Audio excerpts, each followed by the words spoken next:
elastic, if the collision was elastic, then the initial kinetic energy must equal to the final kinetic energy. So if we know that, we will calculate the initial kinetic energy and we'll calculate the final kinetic energy. If they are the same, it means that the collision was elastic. If they are different, it means that the collision was inelastic. Okay, so let's do that. So let's start off by finding what the initial kinetic energy is. Oh.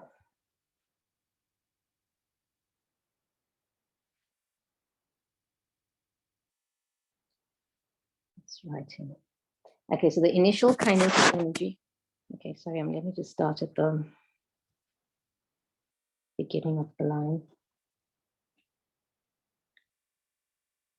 The initial kinetic energy is equal to, we know what the equation for kinetic energy is. It is a half m, that's m1 v1 squared. Okay, a half mv squared. So that's 1.5 m2 v2 squared. Okay, so that is equal to, and I'm going to start at the end just so I can put it in. That's equal to a half. M1 is 92 times 10 to the 3. And V1 was just 1.3 squared. Okay, don't forget that. Plus a half. M2 is 65 times 10 to the 3. And V2 was 0.8 squared. Okay, so if you put that into your calculator, it's all numbers, we get 98,540 joules. Okay, that's the initial kinetic energy. Now we need to calculate the final kinetic energy. Okay, same equation now, a half mv squared, but in the final, or after the collision, it is m is m1 plus m2, and they have a common v squared.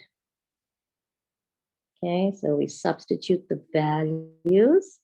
It's a half, 92 times 10 to the 3, plus 65 times 10 to the 3.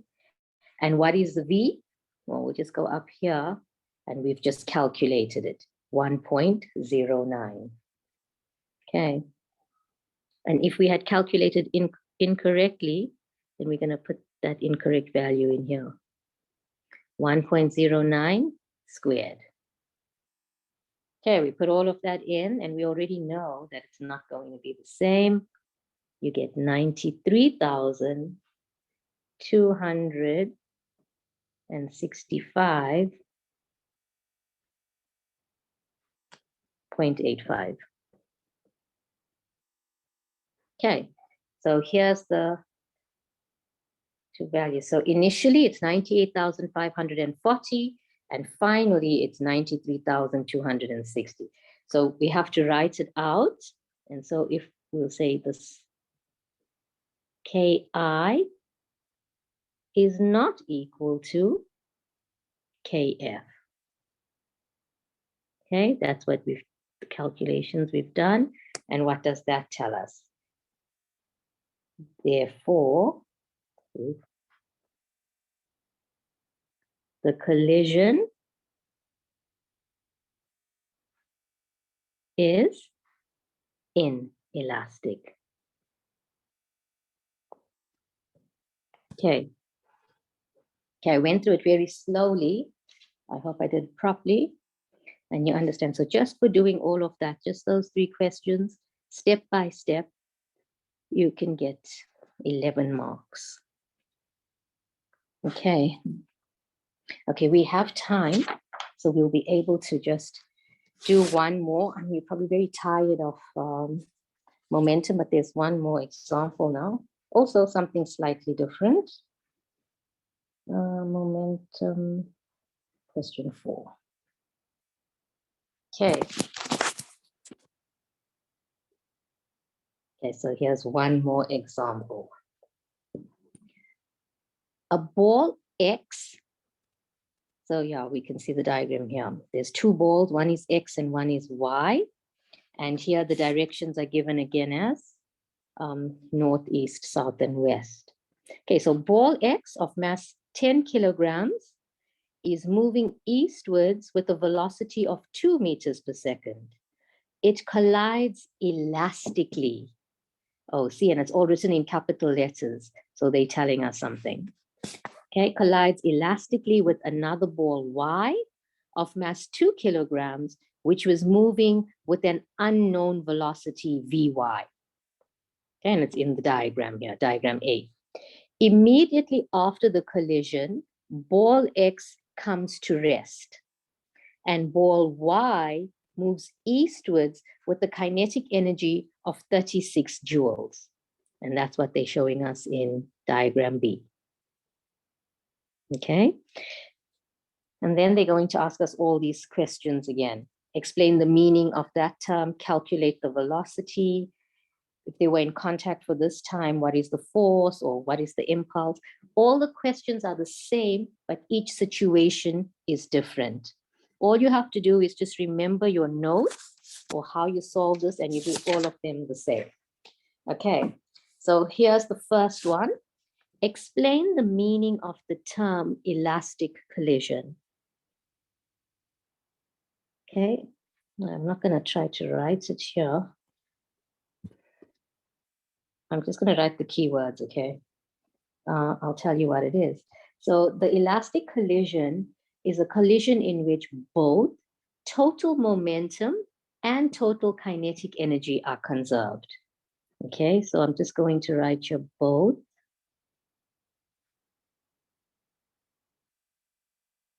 total momentum. Okay, maybe I should write mom. I can't leave it like that. Okay, total momentum and total kinetic energy are conserved.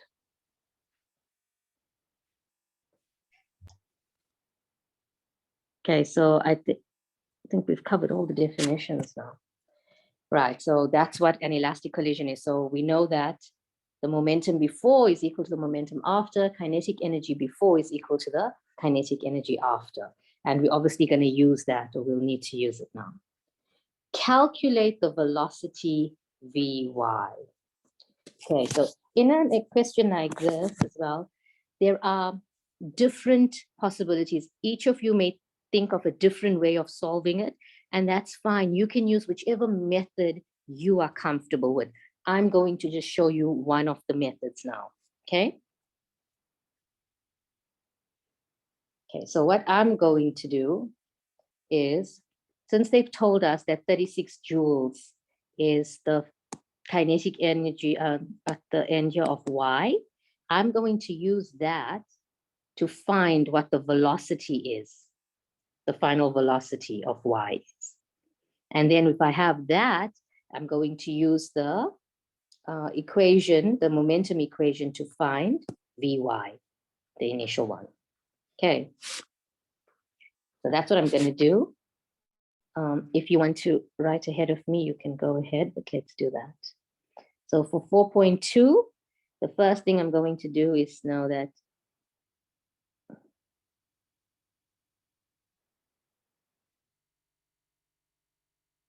the kinetic energy,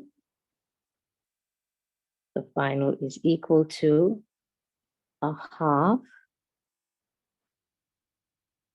So my Vyf squared. Okay, because that's what I'm trying to find, is Vyf. Okay, they told me that the kinetic energy is 36 and I know what the mass is. The mass is 2 kilograms, that was, okay? And so I can just find VYF. Okay, so when you do this, then you will find that VYF is equal to, it works out to the square root, so it'll be plus or minus 6 meters per second. And then we know what it is here. It's 6 meters per second because of our drawings. And the direction now is east. Okay. So I know what VF is. That's VF. Oh gosh, I can't. Okay, so there's VF there. I'm going to use that now with my momentum equation to find the initial Vy. So the initial momentum must equal to final momentum. So let's write it out. This is going to be M1 V1 V1I plus M2 V2I must equal to M1 V1F plus M2 V2F. Okay, that's the conservation of momentum. And now we just substitute the values. M1 is 10 kgs.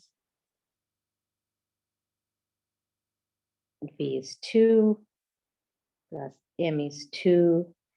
V. Okay, and I shouldn't have called it 1 and 2, sorry.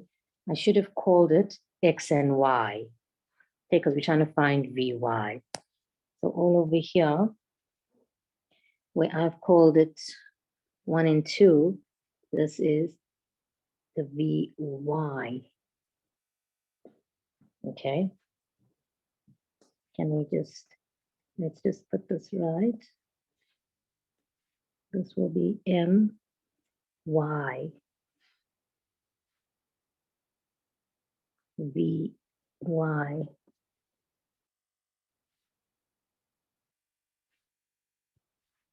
It's My and Vy. Oh, and this is Mx and Vx, Mx and Vx. Okay, it's the same thing, but it's nice to stick to the notation that they've used. Okay, so this is Vy, and that's equal to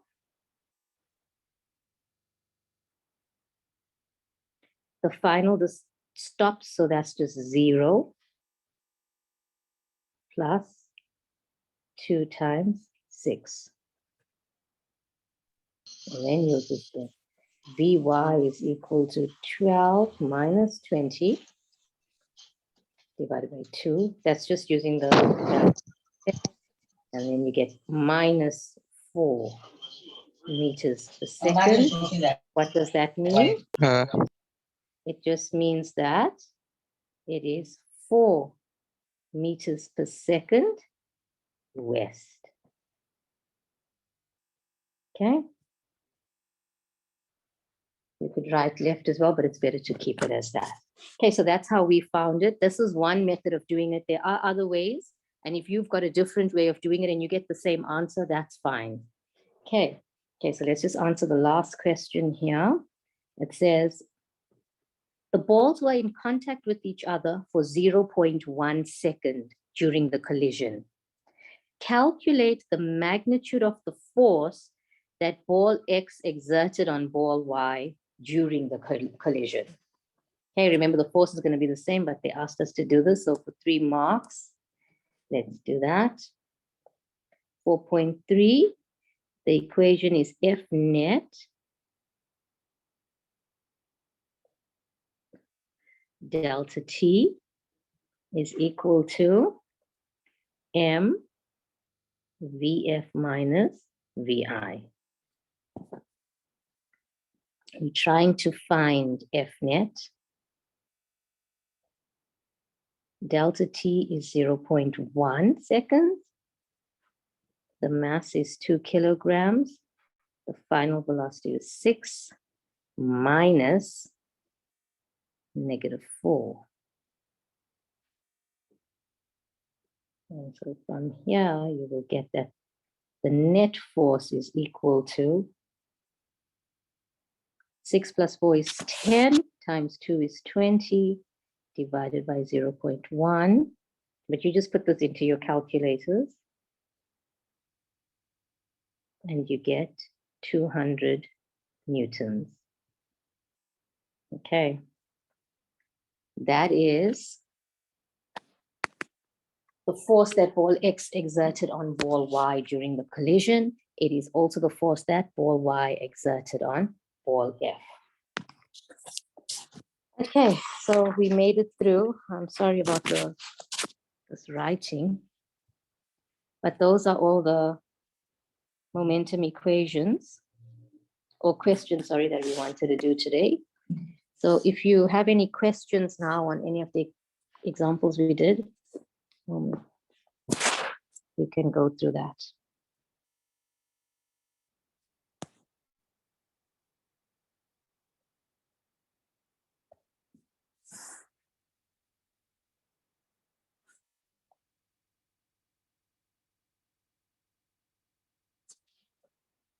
Okay, so are there any questions?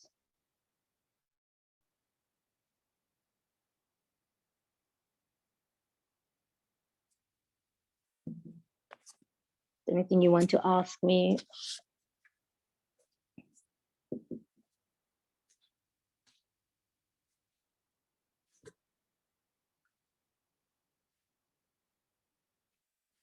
No?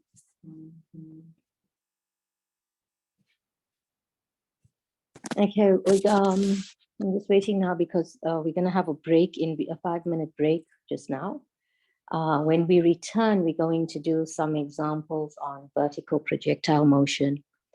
So I would like to just use this time to try and fix my pencil. Not sure what happened. But I also want to just remind you or tell you that please, we have a session again tomorrow where we will do work energy and power and also Doppler effect. Okay, and then in the third session on Thursday, we will do a combination of all these problems. And if you have any questions that you want us to do, please send the email. You've got all the details there in the chat, or if you have a look on the website. Any questions you want to comment, send it to us before midday on Thursday, and then I will go through those questions that you want in that Thursday session. Okay, so I just wanted to tell you that. Okay, so we're going to have a break now, and there's going to be some details for you. I'm just going to mute myself and try to fix my pencil. Okay, so I'll see you again shortly. Oh, okay, there's a question here.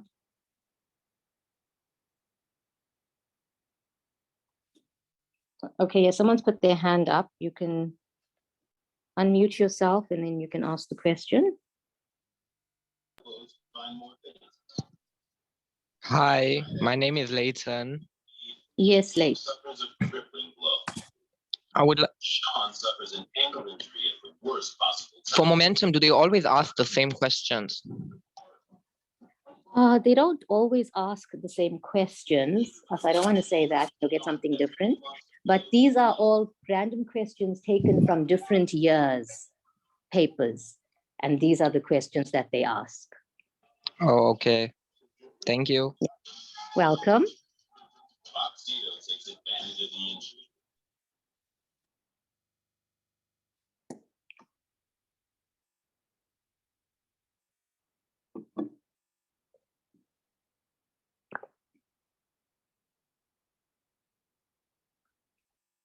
Is there anybody else would like to ask a question?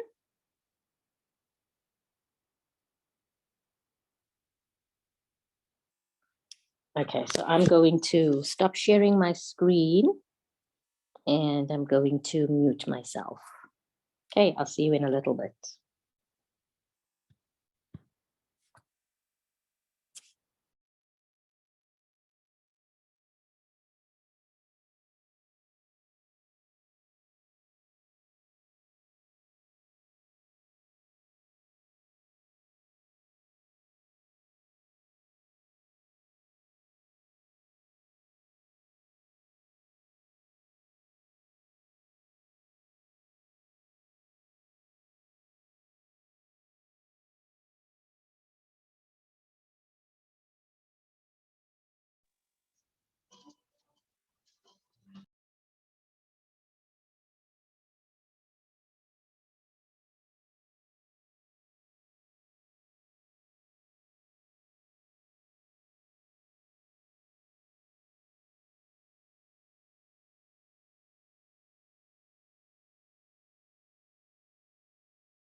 Okay, I'm back.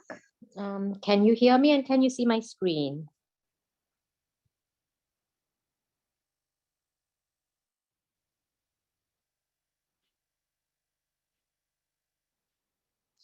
Okay, so if anyone can hear me, just unmute yourself and so that I know you can hear me and that you can see my screen so I can carry on. Yes, I can hear you and I can see your screen. Thank you. Okay, so I wasn't able to fix the problem, so I'm still writing with my finger. We want to do examples now on a vertical projectile motion. Okay, so we'll try to go through examples here, and hopefully it'll be like the momentum one where you see, oh, they keep asking these similar type of questions so that you can be well prepared for Friday's paper. So here's the first question.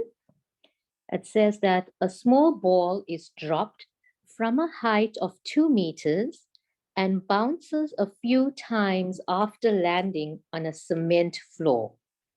Ignore air friction. The position time graph below, not drawn to scale, represents the motion of the ball. Okay, so here is the drawing. So as you can see, the ball starts now from some position 2 meters. It falls and at 0.64 seconds, it lands there, and then 0.67 seconds, it bounces up for the first time up to a maximum height of 1.85 meters. Then it falls back down at 1.90 seconds, it touches the floor. At 1.97 seconds, it rises again, reaches a maximum height of 1.2 meters, and then falls to the floor at time t. Okay, so that's what we can see from the drawing. Okay, so what?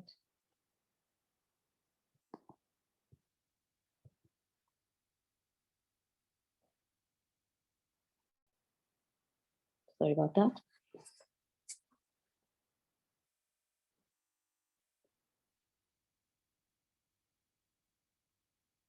Okay, so now we want to know, define the term free fall. Okay, so do you know what free fall is? I need a finger. Okay, so 3.1. Okay, so in case I can't fix this, I'm just going to get used to writing with this. Writing like this. Okay, so what is the term free fall? It's motion of an object under the influence of gravity only. Okay, so motion of an object. Hi, Ashna. Yes, Ashwin? Can you share your screen? It's not, oh, okay. Again.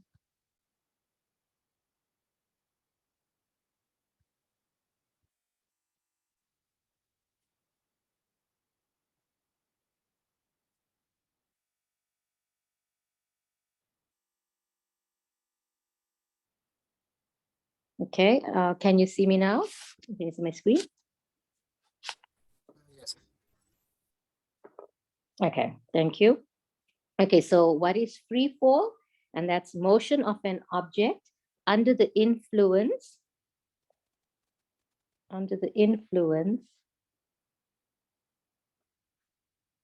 of gravity, or you could also say weight. That would also be correct, only. Okay, so motion of an object under the influence of gravity or weight only. Okay, so that's free fall. And we can see that's what's happening in this example. Okay, so use the graph and determine.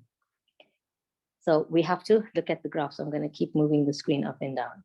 So determine the time that the ball is in contact with the floor before the first bounce. Okay, so if you're looking at the drawing, looking at this graph, it starts at position 2 meters and it falls to the floor. It falls to the floor at time 0.64 seconds. And then at time 0.67, it bounces up for the first bounce. Okay, so what is the time that the ball is in contact with the floor before the first bounce? Okay.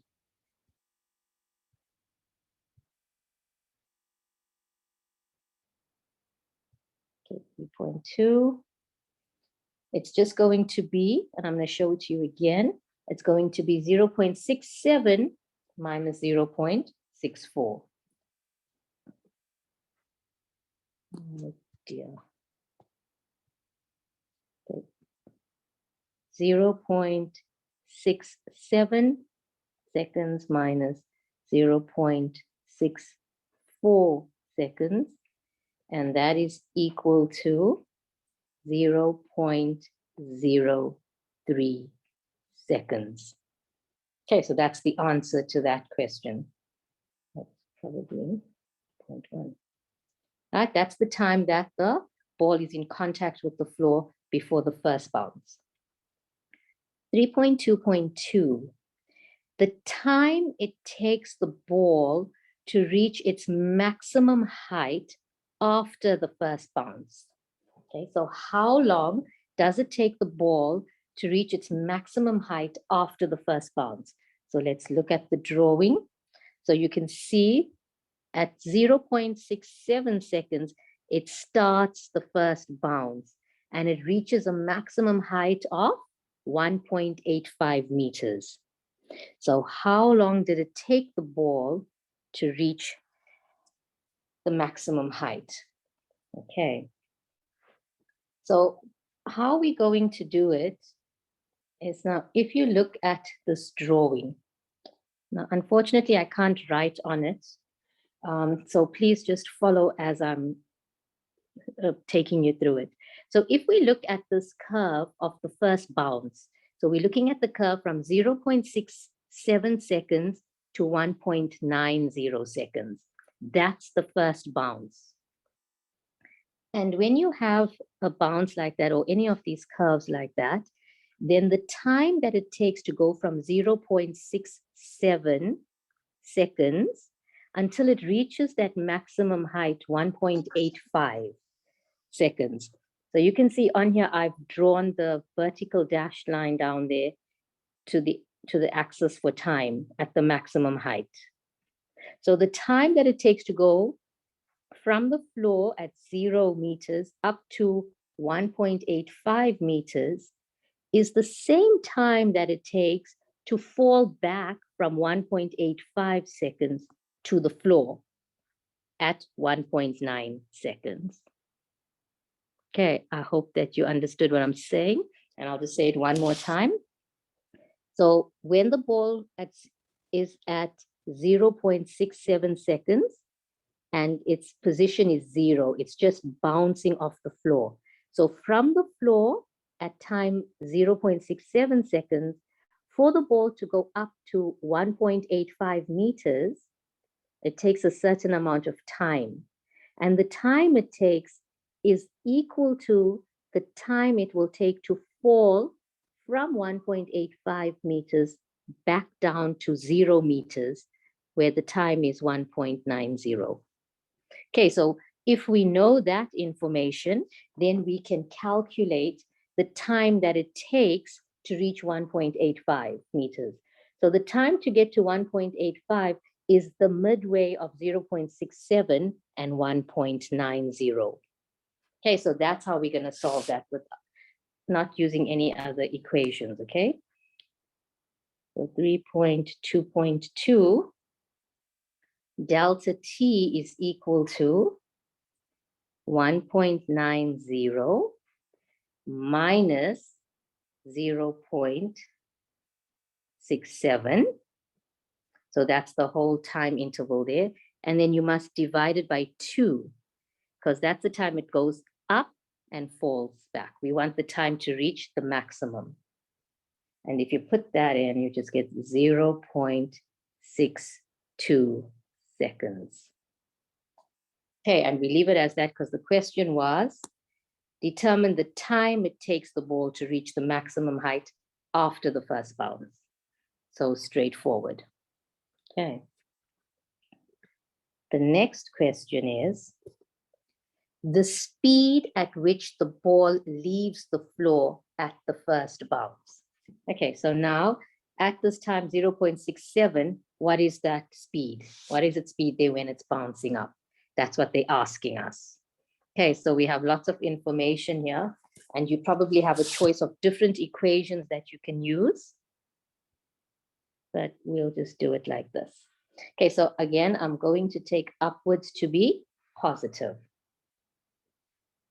And the equation I'm going to use now is that VF is equal to VI plus A delta T.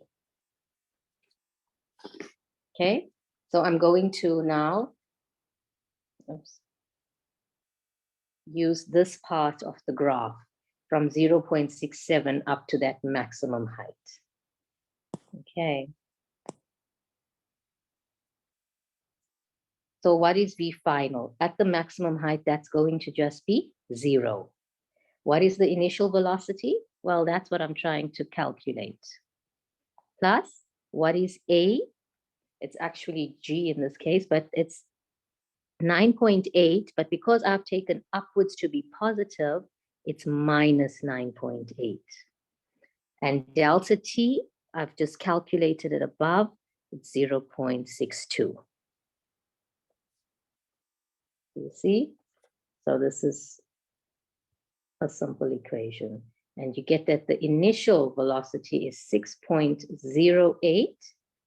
The velocity or a speed, so it's meters per second. Okay, so that is the speed at the first bounce, when it starts the first bounce. Okay, now let's see. Okay. Also, when you're answering these questions, you must have a look at how many marks they carry, because that will give you an indication of how much of work is expected of you. Okay. So 3.2.4. Can you determine the time t indicated on the graph? Okay, so if we look at the graph now, so let's look at, so here's t right at the end on the x-axis, which is the time axis. So let's look at this whole drawing again. The ball starts from 2 meters, it falls to the floor at 0.64 seconds. Then at 0.67 seconds, it bounces up for the first time, reaches a maximum height, and then it falls to the floor again at 1.90 seconds. At 1.97 seconds, it bounces for the second time and reaches a maximum height of 1.2 meters. And then it falls back down to the floor at time t. And they want us to find time t. Okay, so we're going to also use a similar approach for the time, knowing that it would have reached its, so looking at the second bounce.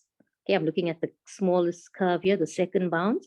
It started at time t equal to 1.97 seconds, and it reached the maximum at maximum height of 1.2 meters. Okay, so now we have to find t. Again, there are many different ways that you could think about this problem, and you can solve it using different equations. I'm going to show you one way that we can do it, which I think is simple. Okay, so what we're going to do, this is 3.2.4. Okay, so I'm going to now, let me write it out so that you'll also know. I want to first find, oh dear.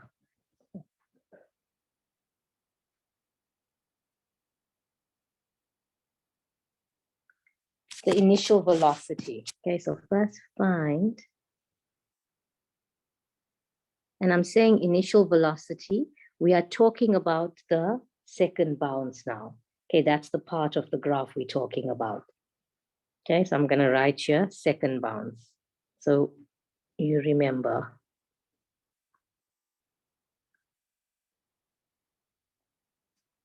Okay, so we're looking at that part of the graph now, the second bounce. So what do we know? Again, I'm going to just remind you, I'm taking upwards to be positive, right? Okay, and we know what delta y is, but let me just bring it down to show you. We are only looking at this part from 1.97 seconds to t. We're trying to find t. And we know that the maximum height for the second bounce is 1.2 meters. We're getting that from the graph. Okay, so that's where we are now. Maybe I'm going to write here. I'm writing it to remind you.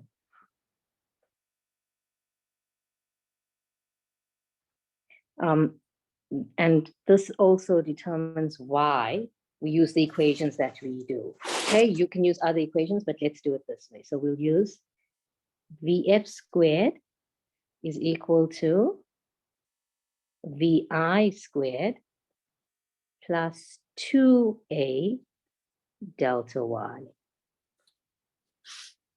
Okay. So if we're talking about the second bounce, when it reaches its maximum height, the velocity there is 0.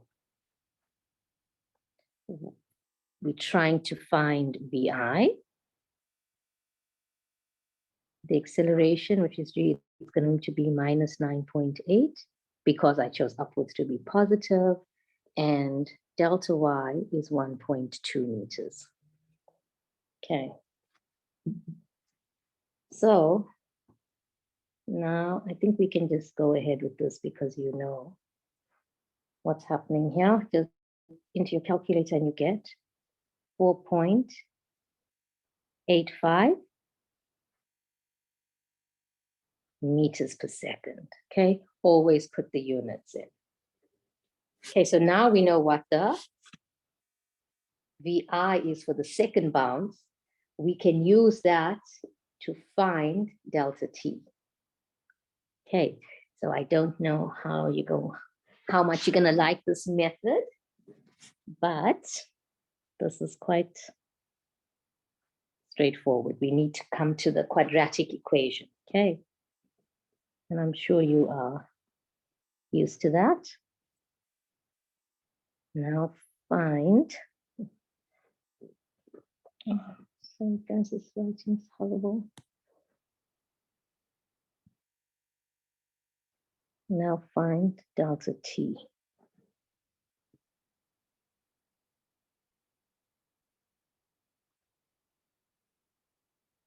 To reach the maximum height. Okay. Okay, so I've got the initial. So let me just show you the graph again now, so you know what we have. We're doing all of this because we are trying to find T. We've got 1.97 seconds, and we know we found VI, so we know what V is at 1.97, and we know what the maximum height is. Okay. So now we're going to find delta T. So the equation we use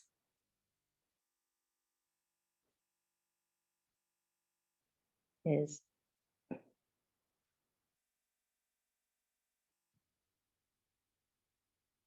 delta Y is equal to VI delta T plus a half A delta T squared. Okay, so let's put in the values we know. That's 1.2. VI we just calculated, 4.85 delta T plus a half, negative 9.8.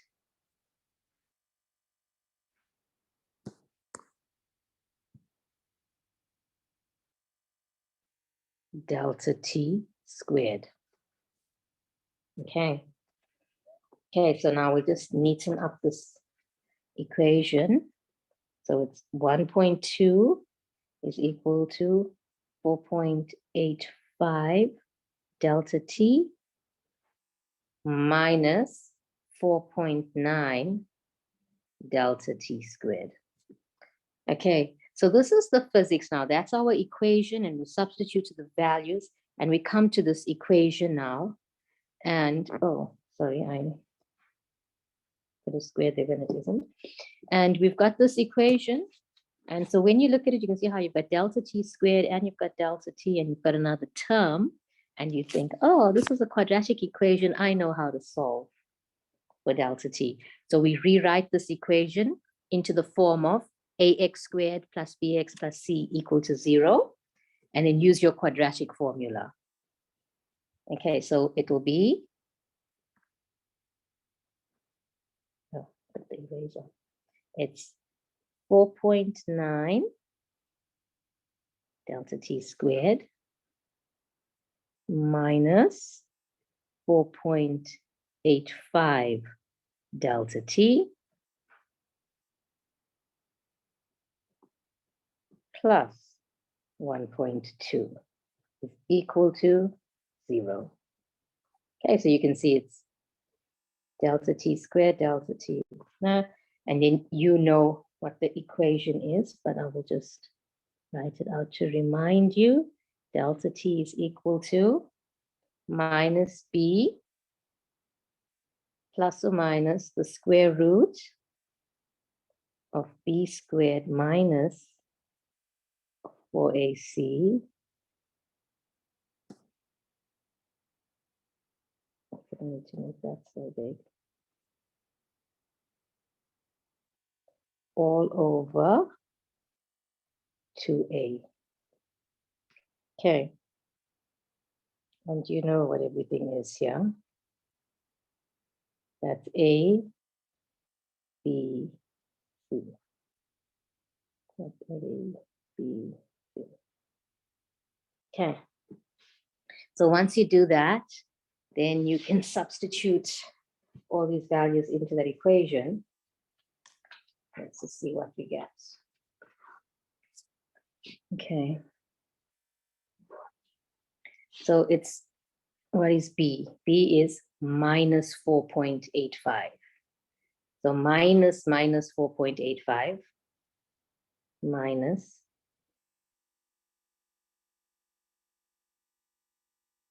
Okay, so if you're good at the math, then you might be getting bored with me, but I'll just do it in case there's anybody who would be happy with this. Okay, B is minus 4.85. Also remember, you may already know that you're going to square it, so it doesn't matter, and you could just leave out that sign. Oh, okay. Can I just start here because I need the whole line? So it's minus 4.85 plus or minus the square root minus 4.85 squared minus 4 times A is 4.9 and C is 1.2. And we're dividing that by 2 times 4.9. Okay, so you have to do this. You actually have to get your pencil and your calculator, write out the equation, because as you do it, you'll become familiar with it. Okay, if you do that, you should get 0.5 seconds. Okay, now that's not the end of the story. That is the time to reach the maximum height. Remember, delta t to reach the maximum height. Okay, so that's what we found now. Delta t is 0.5. So if I can just draw it on here so I don't have to just keep going up and down the page. This is the second bounce. That's time t that we're trying to find. Yeah, it's 1.97. Okay, at this point.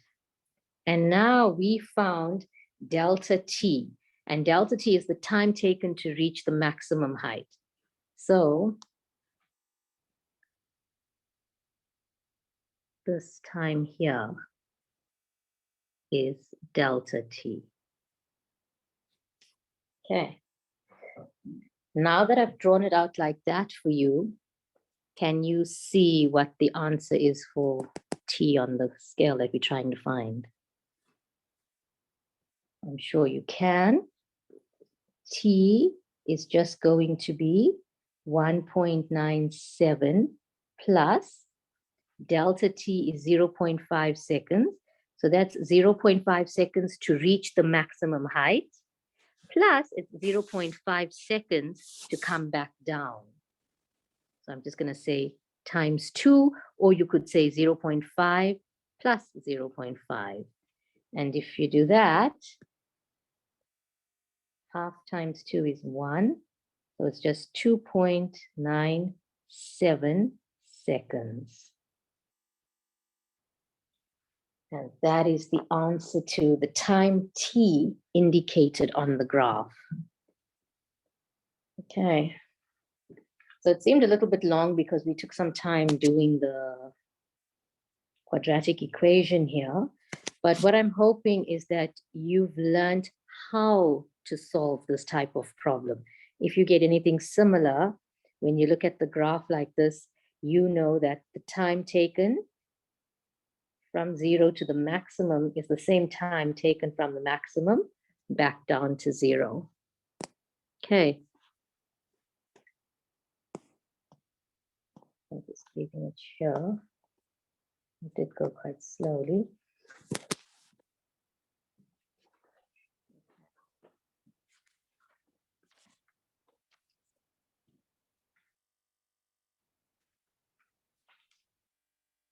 Okay, yeah, let's look at another example, something slightly different. Okay. So that was projectile 1. Let's look here at projectile 2. Okay. Okay, so here's another question on the same section. Okay, the sketch graph below shows the motion of a ball that is thrown vertically upwards from the balcony of a building. The ball takes 0.6 seconds to reach its highest point, after which it falls downwards past the balcony to the ground. Ignore the effects of air friction. Okay, they tell us that so we know, huh? Free fall. Okay, so when you've got the question, you say, oh, 0.6 seconds, it's on the graph. And we can see from here, it's thrown upwards from the balcony, and we can see the position on the y-axis is 10 meters. And then the ball rises at, after 0.6 seconds, it reaches its maximum.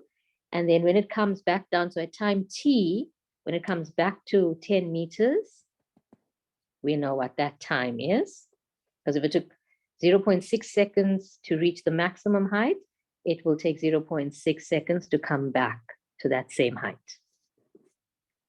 Okay, so then let's look at the questions. The first one, oh, 1 mark. How high is the balcony above the ground? Okay, so we can see on the graph that it's thrown from 10 meters. So 3.1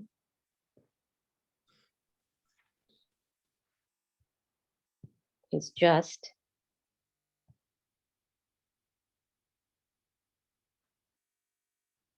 10 meters. There's nothing to calculate. You're just reading it off the graph.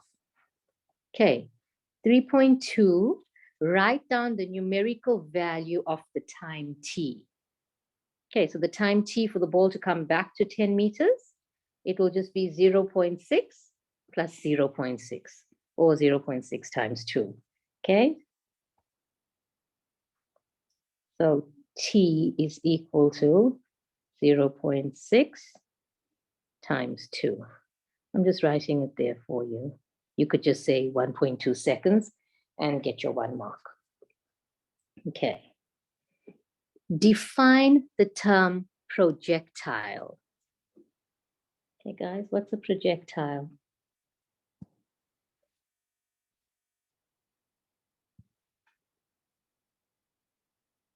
Okay, so a projectile is an object on which the only force acting on it is the force of gravity. Okay. So my writing. It's an object on which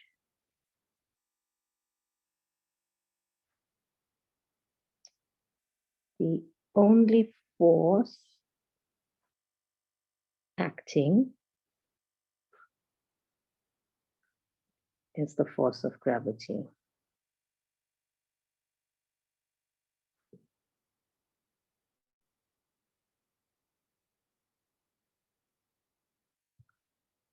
Okay.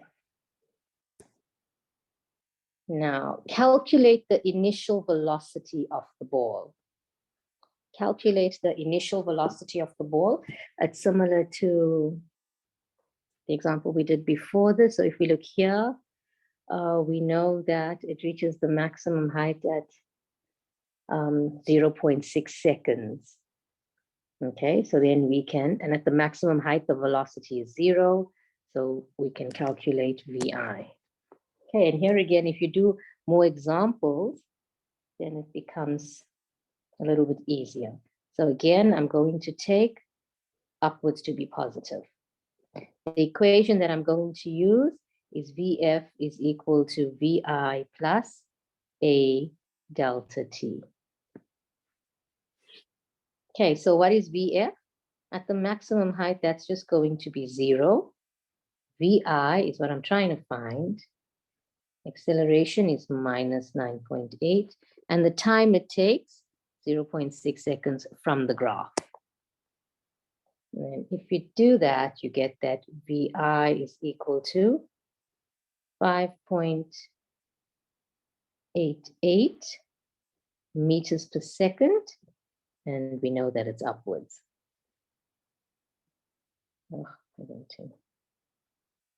Okay, so that answers that question.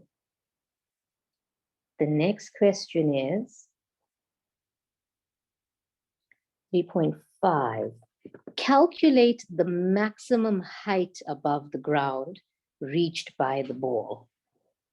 Okay, what is the maximum height that it reaches? We know what the initial velocity is, and we know what the time taken is. Can you find the delta Y? Okay, and again, when it comes to these sections, there are many options that you have. There are different ways you can solve it, but it's best to look at, oh, what information do I have? And then which would be the easiest way to calculate it. So I'm going to use delta Y is equal to VI, delta T plus a half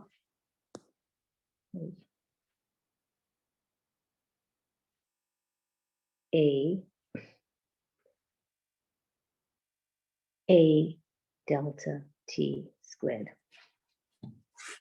Okay, because if I do that, I have all these, I know all of these. So I just calculated VI. Delta T is given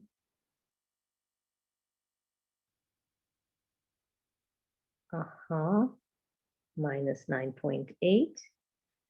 And here it is 0.6 squared. And if you put that into your calculator, you should get 1.764. Okay. So what is that 1.764 meters? So from what we've done,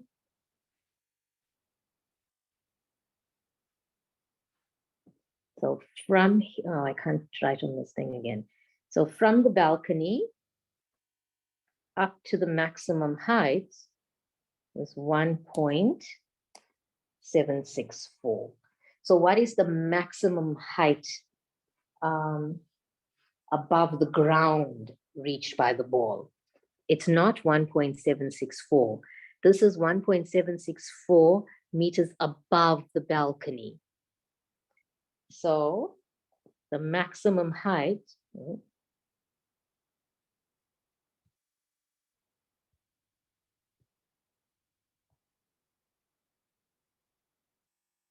the maximum height is equal to 10 plus 1.764.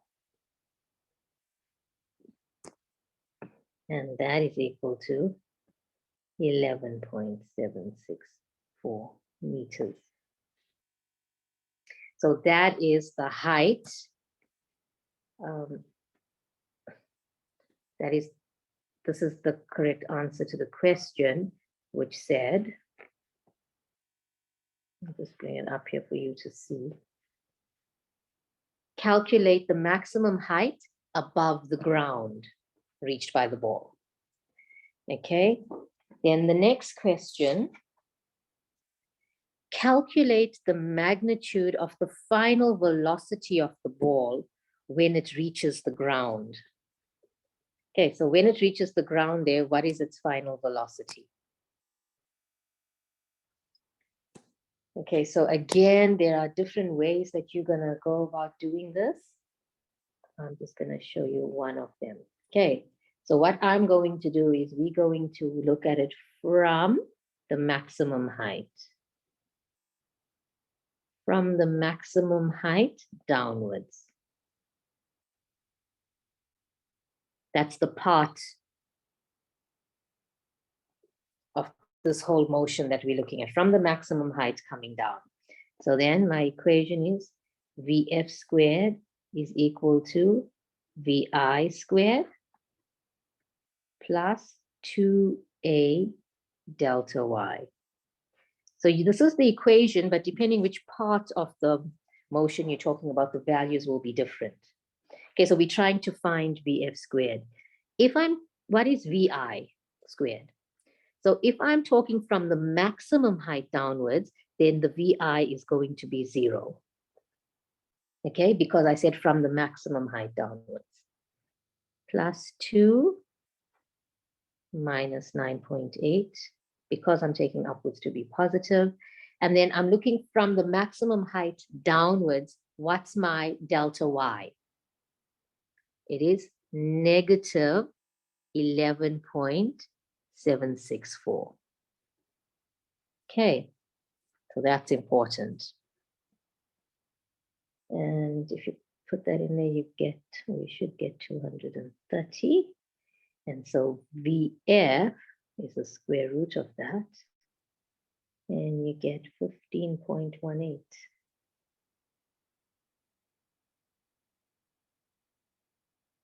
Meters per second. Okay. So that's good enough. That answers the question. I'll just show you now the same equation if we were doing it from the balcony upwards. Okay. If you were going to do it now from the balcony upwards, let's just do that. Oh.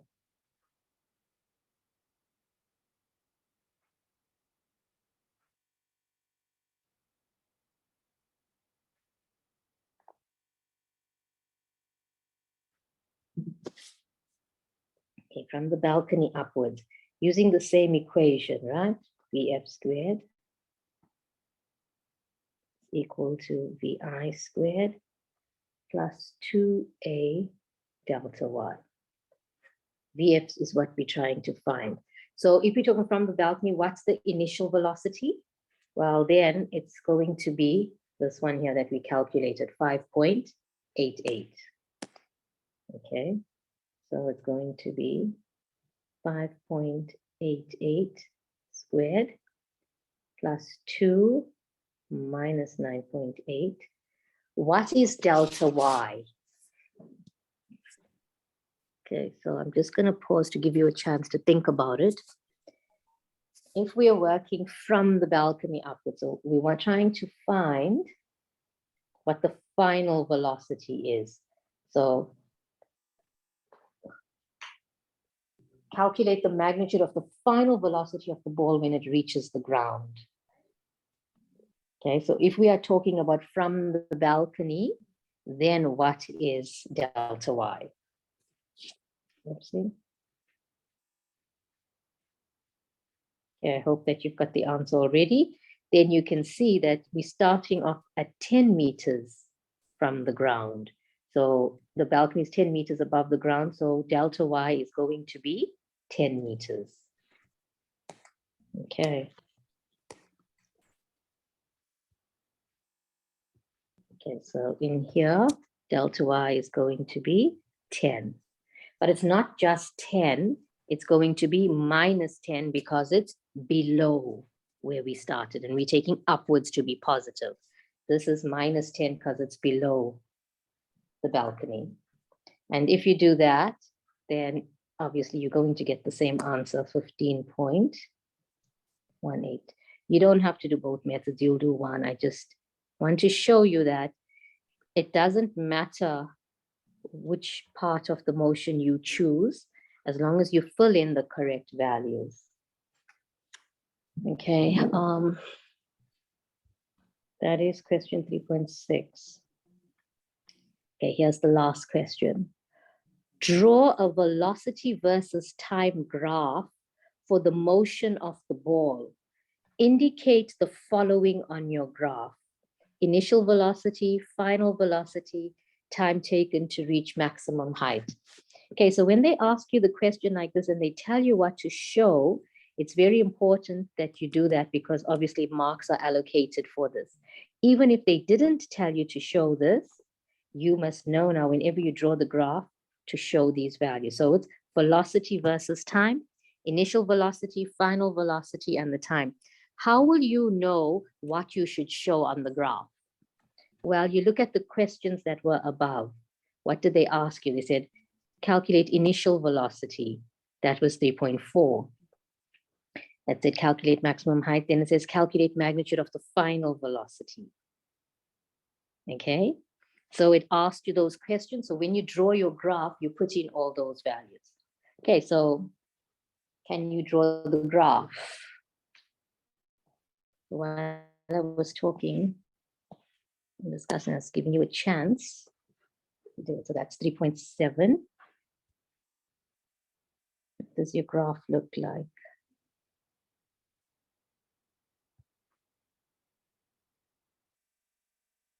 Okay, so the first thing is, okay, so we know this is projectile motion. It goes above the balcony for a short while, reaches a maximum height, then it falls back down, and then it comes down in the negative y direction. So the velocity is going to be negative. Okay, so let's just draw it now. It doesn't have to be to scale, but it could be. So you must label your axes. So they said it's a velocity time graph. So that's V in meters per second. And you put the arrowheads there. And this is 0. Okay. These axes go on. Okay, so what was the initial velocity? Okay, we worked it out, it was 5.88. And the final velocity was minus 15. Okay, so it's like 5 or 6 on the top and 15 at the bottom. So the graph is, more of the graph is in the bottom.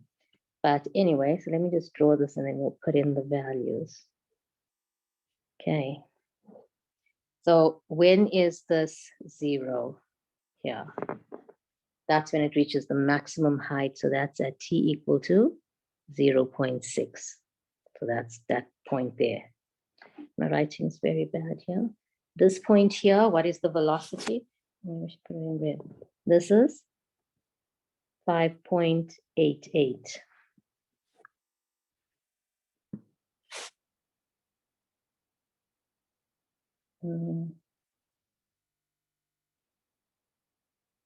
Oops.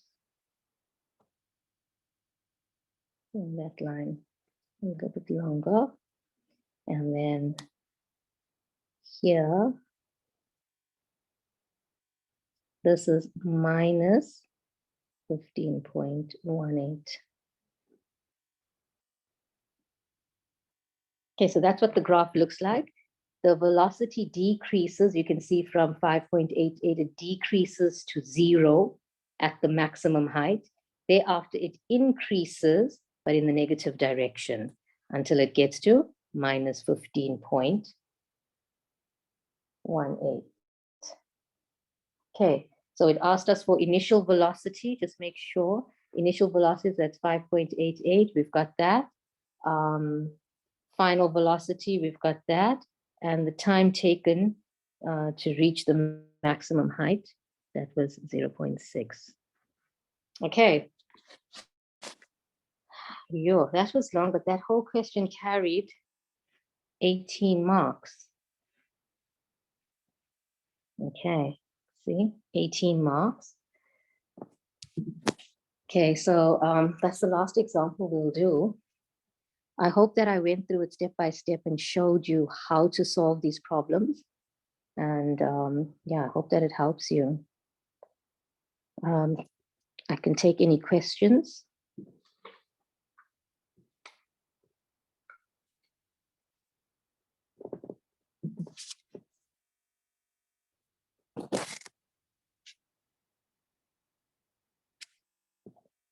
Anything you want to ask?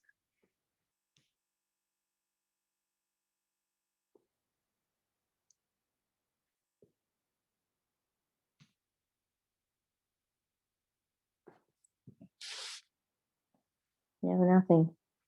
Okay, I'm gonna stop sharing my screen.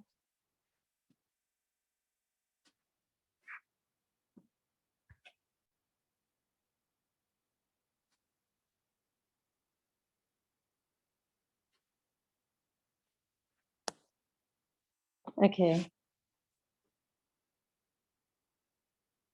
Okay, so I know that there are some questionnaires or something for you to fill in. Please just send us an email if there's any questions you want us to do, especially for Thursday. Again, it's going to remind you, even if there's any other questions that you have about physics that's not on these sections, we'll be more than happy to answer your questions for you. Okay, and I'd also appreciate any kind of feedback that you have, except about my handwriting. Sorry about that today.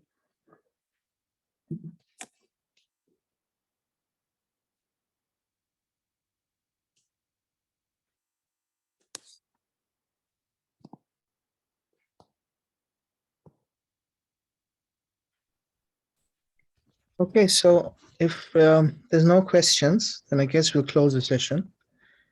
I've left some details in the chat, so I've left some email addresses. If you guys have questions or problems you need help with, you can email the problem to the respective mailbox, and a tutor will get back to you. You can also visit the webpage that I posted on the chat earlier that has all of the resources, materials from previous revision sessions, and I put the register up a few times. Please can you also fill the register in and give us your comments. I'm just going to play a short video now just to show you how to apply to UKZN. And we'll exit from there. Thank you for attending.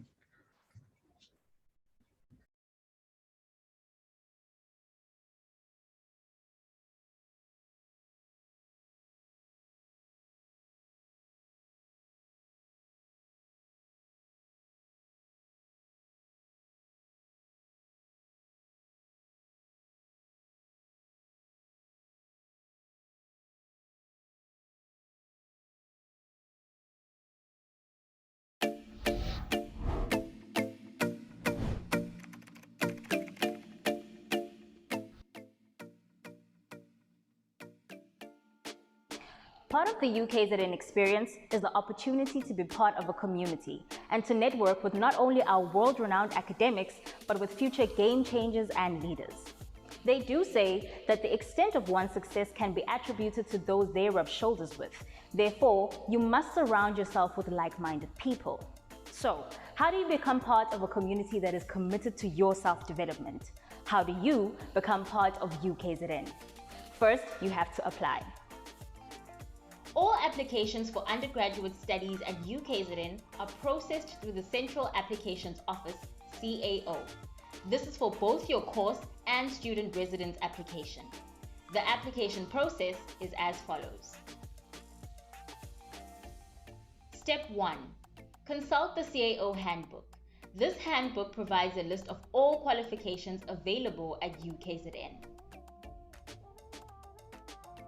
Step 2. Have a look through the various courses offered and choose a program that interests you and for which you meet the minimum requirements. As one of the top 5 universities in the country, UKZN promotes academic excellence. So meeting the minimum requirements does not guarantee you a place to study. Step 3. Find the program code linked to your chosen qualification. This is the code you need to enter in your application form. Okay, let me show you something. You see, a code has 3 parts. Example, for BCom in accounting, the code is KN-P-BCN or KN-W-BCN. Crazy code, right? Well, basically, the KN stands for UKZN, the middle part stands for the campus of your choice, P for Pietermaritzburg, W for Westville. Then BCN stands for the actual course. Make sure to get these codes right. Step 4. Use this program code when completing your CAO form, which is available from the CAO website. Your application will be sent to UKZN. You can always check the status of your application using your CAO number, ID number, or passport number on this website, www.caocheck.ukzn.ac.za. For more information, visit www.cao.ac.za.